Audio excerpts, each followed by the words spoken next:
Hey everyone, you're welcome back to the channel. Today we're going to be diving into a hot topic that has been stirring debates globally: GMOs, genetically modified organisms. What are GMOs? Are GMOs a threat to Africa, or do they have great untapped potentials? Stick around to find out. What are GMOs? Let me break it down. GMOs are organisms whose genetic materials has been altered using genetic engineering techniques. So they are not natural. They are not natural crops or seeds. This technology actually allows for the creation of crops that can resist all these um, pests and tolerate herbicides and can withstand all these our harsh environmental conditions. Sounds great, right? Yeah, but the reality is much more complex, especially when it concerns we Africans. Let me break it down. So let's start by talking about potential benefits of the GMOs in Africa. First is food security. Number two is nutritional enhancement. And then number three is environmental benefits. So talking about food security, Africa, as we know, is suffering from uh, food challenges. Yes, and we're having food issues. They say Africa has 60% arable lands, but yet we have more hungry people in Africa. So with these GMOs, it can actually help boost the yield of our rice and maize and the rest. The number two is nutritional enhancement. Biofortified GMOs can address nutrient deficiencies in Africa. Take for instance the golden rice, which is enriched with vitamin A. It could combat vitamin deficiencies that are prevalent in most African countries. Then number three is the environmental benefits. Yeah, GMO actually can reduce the need for applying chemicals and fertilizers in our farms. And then this can lead to less environmental degradation and healthier ecosystem.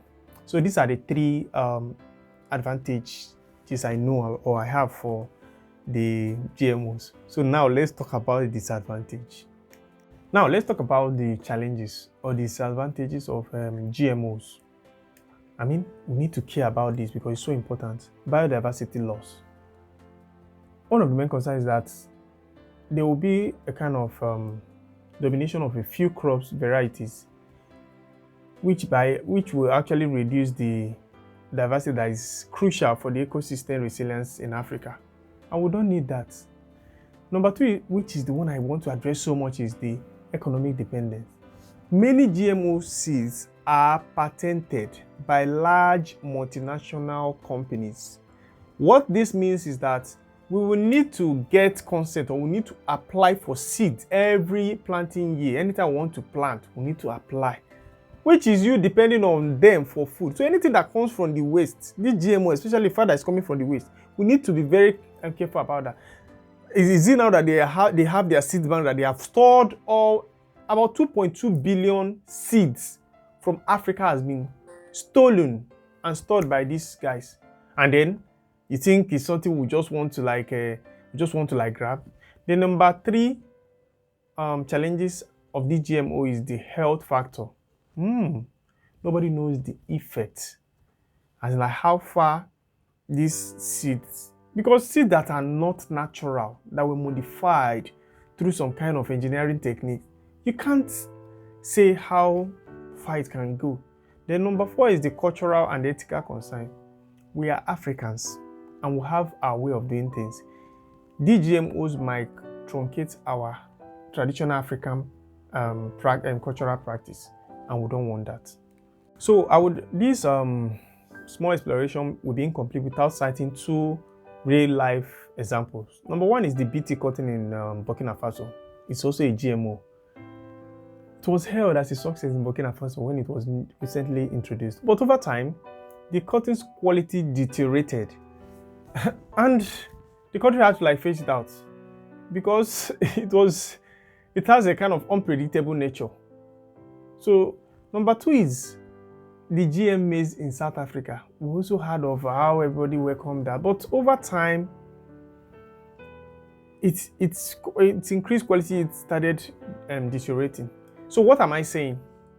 I'm trying to like say that in as much as GMOs are actually going to help increase the yields and the nutrients or help reduce the deficiency of our seeds or crops in Africa, it also has very dangerous side effects.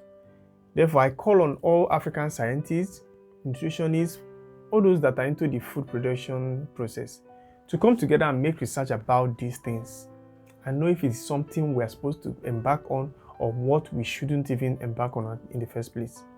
In conclusion, GMOs are neither good nor entirely bad, but they present opportunities for us. So we have to use our sense. All the African governments should come together, farmers, scientists, everyone needs to come together and see how we're going to use it for our own benefit. Don't forget to like, comment, and subscribe for more in-depth exploration of important topics. Thanks for watching. I'll see you in the next video. Bye.